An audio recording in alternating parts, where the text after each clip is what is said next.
I'm Connor Northrup. I'm now joined by bantamweight Jornel Lugo, who takes on Cass Bell at Bellator 256, April 9th. How are you, Jornel? What's going on, man? Not bad. Thanks for joining me. I appreciate it. No doubt. I think last time I talked to you was I think it was like 9 months ago or something like that. So quite some time has happened. I think you picked up 2 wins since then, and now you got this fight against Bell. Also, a new contract with Bellator too. So a lot has happened in the 9 months. Mm-hmm. And just like talk to me about that too, because you've fought for Bellator twice before now, but now it's like it feels like you're kind of like officially a member of this division. You signed that contract with Bellator, so what's that kind of like that feeling too of just like kind of being in this division and getting that contract with them? Man, it's great. It's like you spend your whole life working towards something, and when you finally get it, it's a great thing, man. It wasn't easy. Long, super long road, man. And I felt like a long time ago I deserved to be there already, but maybe I didn't. Maybe I didn't have the skills I needed a long time ago, like when I first made my debut or whatever. But when it finally did come, I knew I was prepared to be here. You know what I'm saying? And I'm still not. I'm not saying I'm the greatest in the world, but I'm definitely heading towards that direction. I want to be the best, so I feel like it's definitely the right place for me to be at the moment. Yeah, no, and just going off that too. I mean, obviously, I'm sure you have a lot more goals than just being in Bellator. So, but the fact of like just having like those fights with Bellator before this, I mean, in the back of your mind, I'm sure the kind of goal was always, get in there, get in closer to promotion too. So, like, do you feel like a sense of accomplishment that you've at least gotten to this point?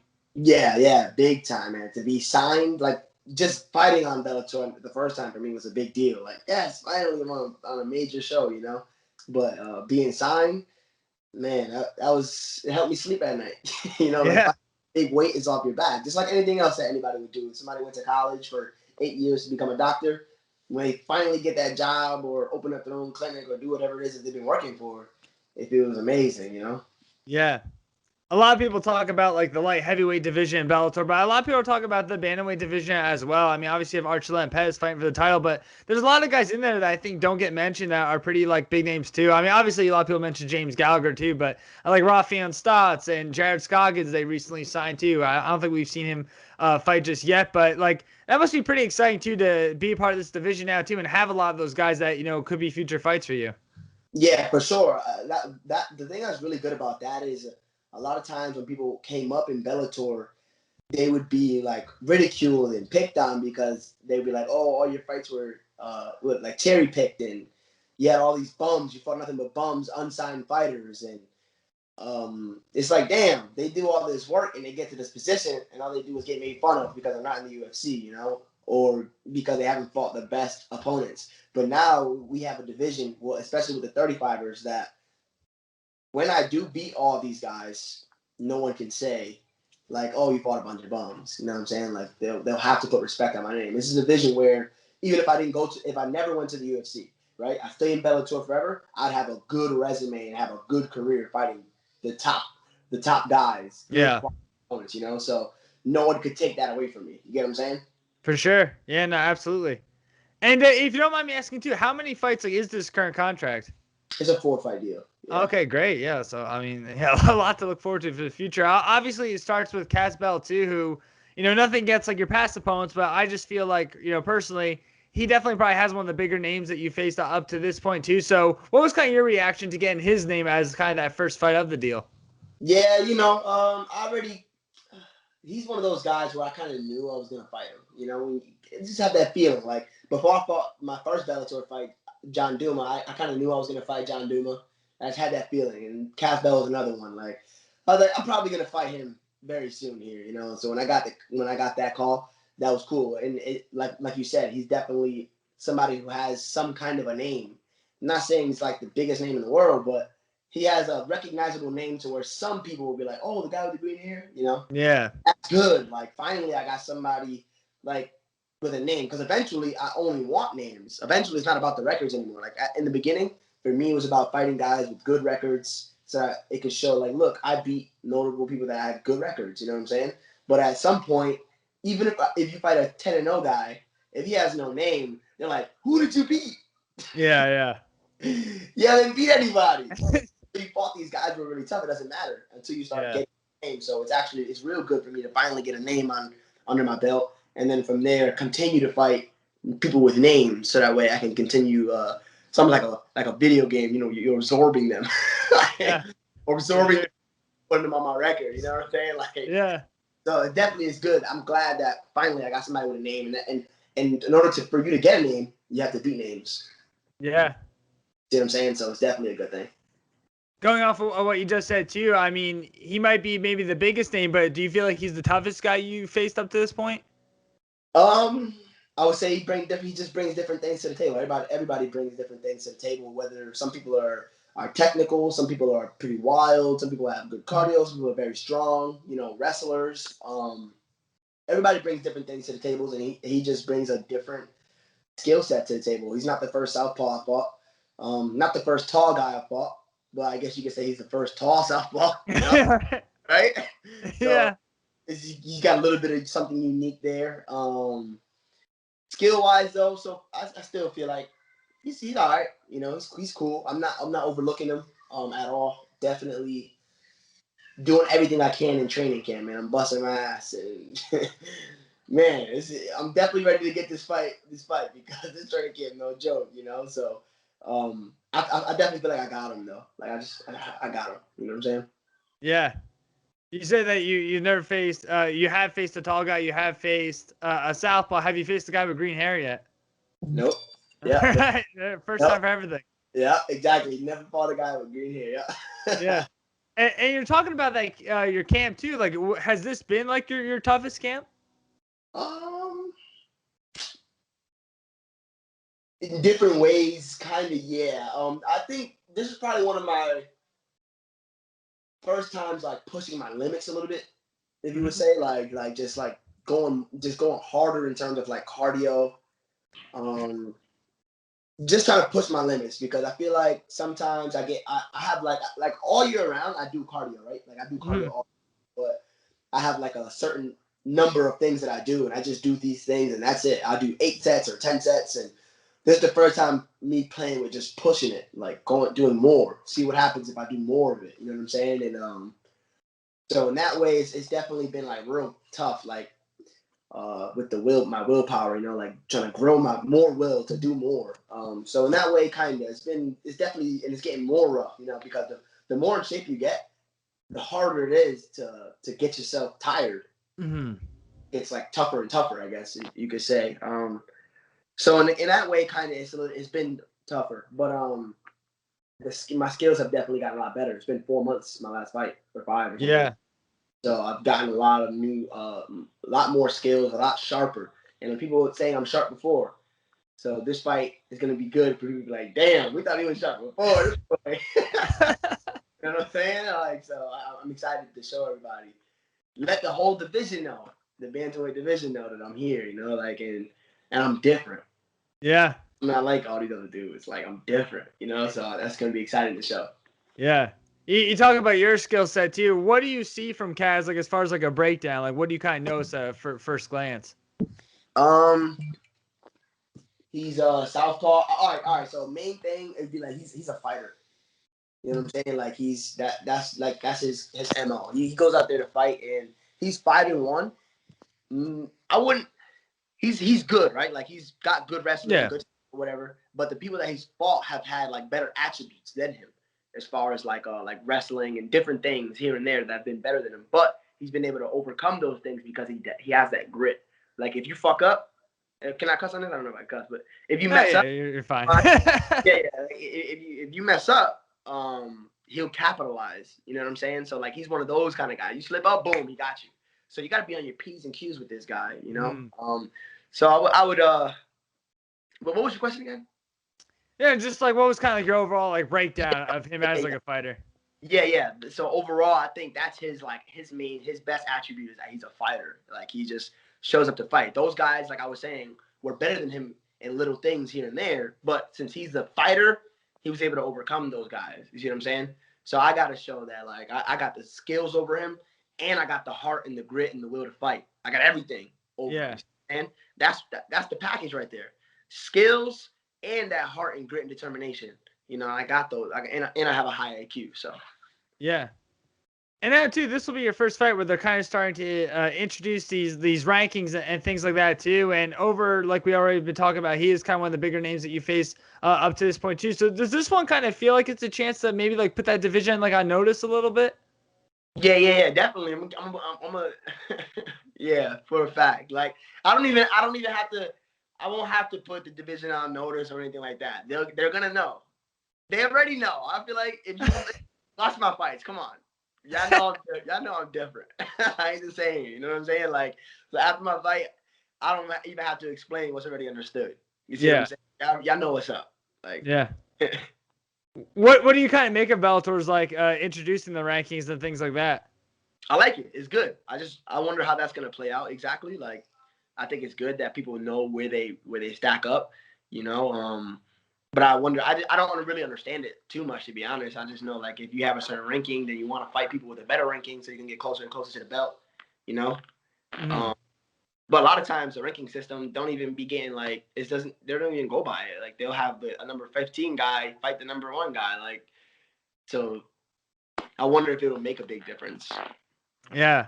I mean, I think you hit a great point earlier on too. You were kind of saying like about like the names too. Like it doesn't even come about the records at times. It does kind of come about the names, which I think kind of leads to like you were saying, almost like sometimes you'll see like a 15 fight like a 7 or like something like that, and you're like, well, why isn't like that 15 fight like a 13 or something like a little smaller jump or things like that? And why is the 7 kind of having that big of a risk to face a guy like that too? But I think it's kind of like what you said. It's almost like that name thing kind of plays a big role in that. Yeah, and it's good. It's only good for one person in a way when you think of it like that, though. Yeah. Good for the 13 guy, but it's not good for the 7 guy. Exactly. They kind of always put somebody in like in a more risky position, unless he's just trying to cash checks. If you're just trying to cash checks, and it's like, I'll take the 15 guy, whatever. Yeah. If you're looking for the belt, it's like you're probably gonna be turning down fights. Like, no, I only want the guy above me. Why am I gonna go backwards? You know what I'm saying? Yeah. A lot Sometimes of different. yeah. And sometimes you'll see that too, where it's like a guy who has been maybe he's on like a 4 fight losing streak, but like the 4 guys he lost are all like 1, 2, 3, and 4. Like we saw that with like Kelvin Gastelum recently. He felt like Ian Heinisch. Heinisch obviously was like I think a 15. Gastelum was like around the 7. I don't remember exactly what he was, but obviously that paid off. He got the win. Now he's fighting Robert Whitaker, so I'm sure he's not complaining. Like Max Holloway. Yeah, exactly. He lost to Volkanovski twice, which is the champ, and then lost to Dustin Poirier, which is the interim champ. Yeah. So he got 3 losses in a row, but against the best in the world. You see what I'm saying? Yeah. And the two of the losses were arguable. So yeah, for sure. Yeah, especially that last one.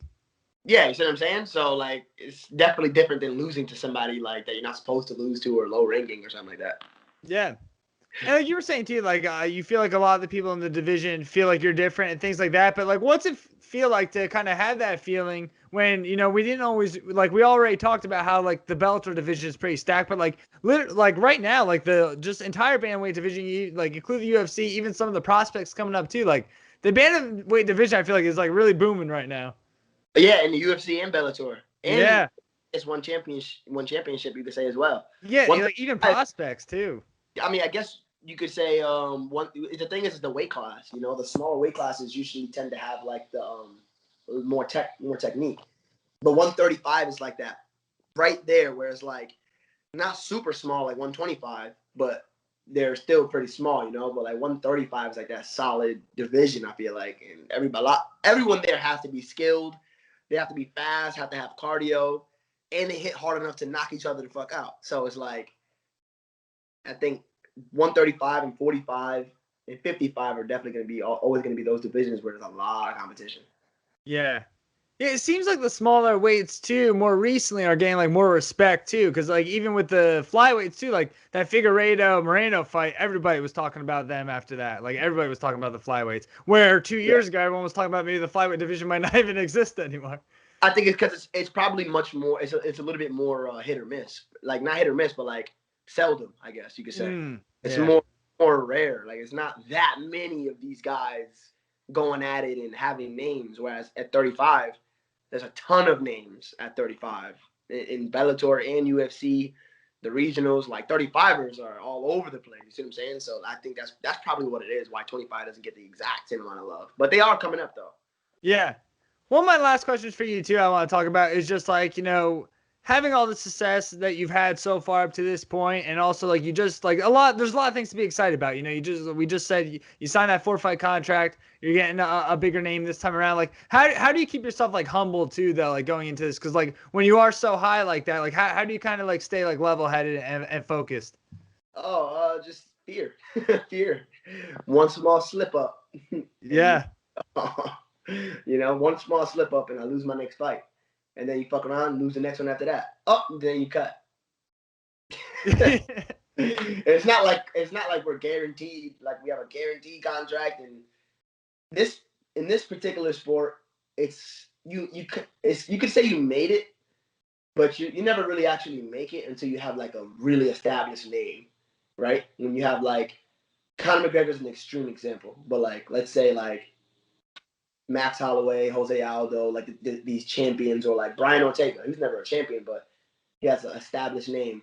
Lyoto Machida. What's the dude that just got signed to Bellator at 205? The two dudes. Corey Anderson? Yeah, Corey Anderson. I wouldn't say him too much though. He does have a name. I wouldn't say him, but Yoel Romero. Oh, yes, yeah. Held the belt, but he has a name to where he's established. He could not even fight again and probably have crazy sponsorship deals doing other things. So until you get to the point where you don't have to fight, then I wouldn't say you like really made it. You kind of like still struggling, still like working towards that. You know what I'm saying? Yeah, no, yeah, that's awesome. I mean, yeah, because like I just feel like you see that so much too, especially like in this case too. Like one thing that kind of made me bring up that question is like you're fighting Bell, who's a guy who he recently was undefeated, and then just kind of he's coming off that first loss. So it would be interesting to see how like guys respond from that too. Yeah, exactly. Like this shit ain't sweet, man. You think you hot shit until somebody get in there and they got better skills than you. So you got to do everything you can to avoid that. That's for me. That's what drives me every day. Is damn, I don't want to lose. Fuck that. Yeah. Fuck that. I don't even, like winning to me doesn't motivate me. Like, I'm supposed to win. Yeah. Losing is like, oh no, I wake me up at night. I wake up in cold sweats. You know what I'm saying? That's what make me push and dig. Like, you're gonna have to kill me. Yeah. You're gonna have to kill me. Like, I'm coming in there, and I'm not saying I'm gonna go in there and I'm gonna fight the hardest and do this the hardest. I'm gonna figure it out. I'm gonna figure out some way to get the victory, and I'm not gonna stop trying. I'm gonna give him my 100%. Like, when I sign a dotted line, if you put money on me, you can rest assured that I'm gonna do everything I possibly can to deliver. Some people go in there and they get shell shocked. They're on a bigger stage, or they're fighting a certain somebody, and now all of a sudden they switch up and they don't give it their all. I don't even think that's legal. That shouldn't even be legal to not give it your all, because they're betting on you, and now they're going to lose their money because you wanted to fuck around and not give it your all. Yeah. So. Yeah, I saw a lot of people on Twitter were kind of yelling at Kevin Holland this weekend. They're like, "You lost me a lot of money." But you can't do that. That shouldn't be legal. To do what he did shouldn't be legal. You know what I'm saying? Yeah. And you have to kill me. I'll never fuck around. I'll never play games like that. Like, when I go in there, I'm gonna give it everything I got. Yeah. But do you think it's also fair though for guys who like have never like stepped in the cage or anything like that to say to a guy, be like, "You lost me money," though? Because it's not like Kevin like forced them to make that bet. Well, all right. So I get what you're saying, but the thing is when people it's like, let's say if you traded stocks, right? You're gonna trade based on the trends. Trade based on whether you think it's going up or down, based on the news and all this different type of stuff, and it gives you like some sort of a pattern, and you make your trades. It's kind of like gambling based off these patterns. So if somebody's watching Kevin Holland and he's performing a certain way, then they might make a bet against a certain somebody based on those things from before, and then he goes in there and shifts the bet or whatever the fuck he does, and now they lose their money. It's kind of like this chart played me. The trend was against me. Like, what the hell just happened? That wasn't what we just seen. So that's where the anger comes from, I think. Yeah. Fair enough. Before I let you go, Jornel, anything that you want to add that we didn't touch on? Nope. I think we covered everything. Cool. Yeah, I mean, this is great. Yeah, I feel like we really did touch on a lot of different things. So thanks for the time, and I wish you nothing but the best come April 9th. Thank you, man.